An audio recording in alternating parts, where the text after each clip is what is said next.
Hello there, this is my presentation on holding patterns and procedures. It's August 12, 2018, and this is by Matthew Durantes.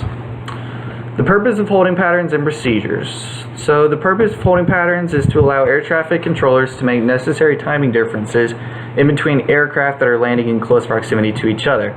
They're also used if the aircraft needs to go on a missed approach, or if the aircraft needs to hold for weather to clear, or they need it as a setup area for going to their alternate.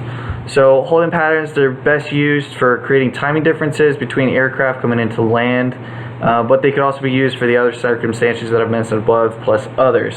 So all in all, they're there to make flying safer for us. Reporting criteria, there's only 2 points at which you need to report. It's 2 points for mandatory reporting. That's when you enter the hold and when you leave the hold. When you enter the hold, you just need to tell the time you entered and the altitude you're holding at. And when you're leaving, either at or close to your EFC time, you only need to tell the controller that you've left the hold. For emergency situations, there's you could have a minimal fuel situation, lost comms, electric power failure, and in those cases, it would be best to use the emergency procedures for that. Now, what I think is the most likely to happen while in a holding pattern is minimum fuel. Now, minimum fuel is whenever you've used up your main and you're on your reserve right now, and you're getting low on your reserve now. So that's when you need to call, make an emergency, declare an emergency saying minimum fuel, and when you do that, be prepared for ATC to ask you hours of fuel left on board. Just have that in your head or written down.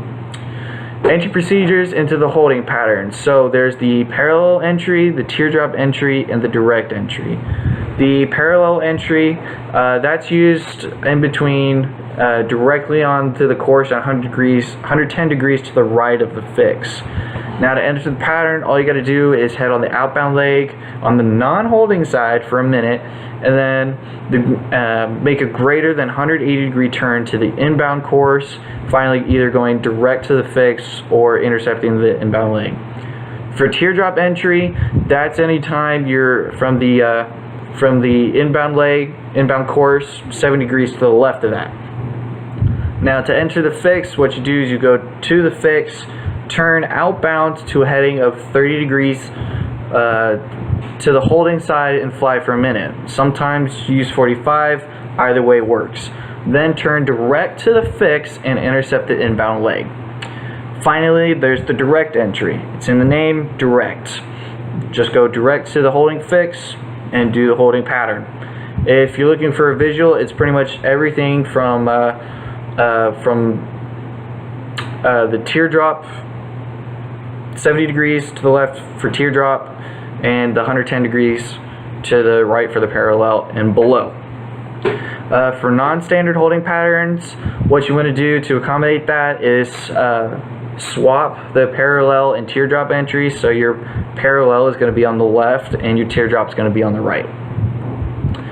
Speed limits. So there's the 3 speed limits are 200 KIAS, which stands for knots indicated airspeed, 230 knots indicated, and 265 knots indicated. 200 is used for in between your MHA and your 6,000 feet MSL, MHA standing for minimal holding altitude. 230 is used for 6,001 feet to 14,000 MSL, and 265 is from 14,001 MSL and above. Now please be aware there are speed restrictions that can be depicted on the chart, so look out for those when you're looking at them. So wind correction and timing.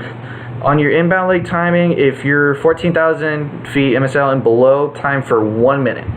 And if you're 14,001 feet MSL and higher, time for 1.5 minutes.